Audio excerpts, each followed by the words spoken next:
Whether it's your business, your finance, your career, your family or your life, it's time for Dollars with Sense, the show where our experts show you how to work smarter, not harder. Dollars with Sense is here to help. I have with me Deborah Rognlien, CEO of the Intelligent Financial Group, and we're going to be talking about women and financial flexibility to benefit the family. Deborah, welcome back to Dollars with Sense. Thank you. Now, you're a financial planner, a CFP, Certified Financial Planner. Yes. And you're CEO of a company that's got accountants, financial planners, mortgage brokers, so it's a decent sort of company. Yes, it is.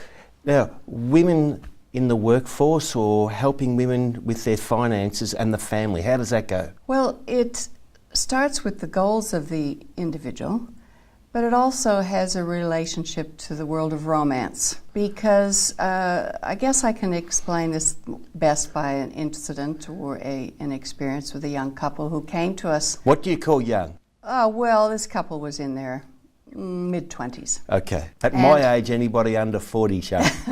Well, I think it's relevant to whatever age group. Yes. Because you're never too young to fall in love and have a romance or a partnership.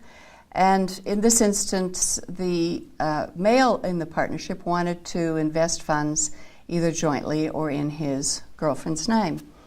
And I had to counsel them that I didn't necessarily feel that was most advantageous to them. I felt that they should have their investments in individual names, and that if their relationship stood the test of time, that it would benefit both of them and their relationship and their future if they had the flexibility to have investments in their individual names. Clever. And the reason for that is that in our tax system, we have an even larger tax-free threshold now of $18,200. So if one partner wants to take some profits out of their investments, you can take up nearly $36,000 of profits before you pay tax, because you only pay tax on half of the profits if you've owned the investments for more than 12 months.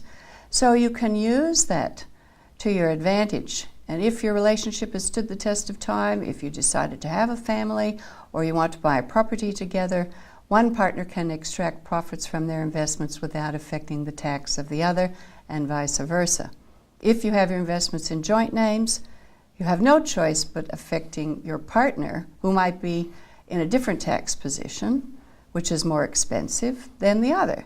So that when you take half the profits out, both partners are going to be affected by 50% of the profit.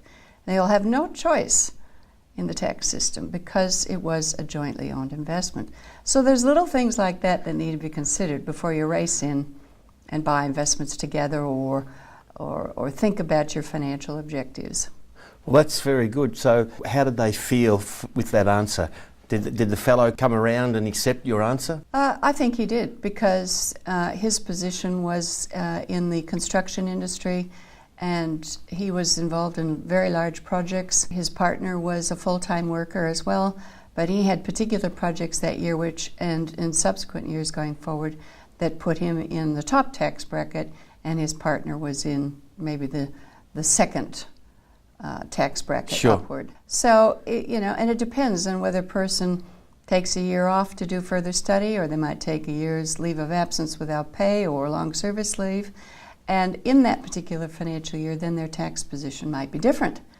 And so it can be used as an advantage to the couple. Not only that, somebody has to stay home and look after the kids. Well, that's right. And if that's the case, then that partner would possibly be on a lower tax bracket. But a lot of women set up their own businesses, companies or online businesses, which enables them to fit in with the flexibility and requirements of a family.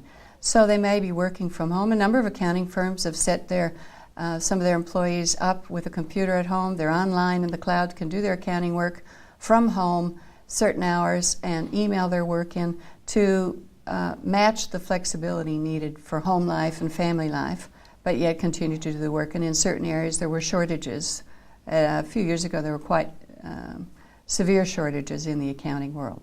With the evolution of the workforce getting older, women getting older too to have children, they've got all this training, they've got all this experience, so smart employers are taking advantage of the flexibility of part-time casual opportunities and technology that when I was a kid wasn't around. That's right.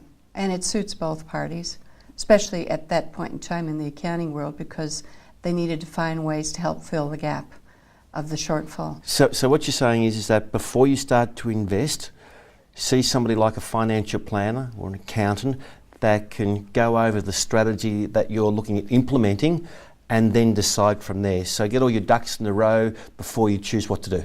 I believe that would be the best way to go about it, because once you buy investments and you want to change it, it's more unwieldy, it's more costly, and may incur a tax problem to change it anyway. Work smarter, not harder. Yeah, that's right.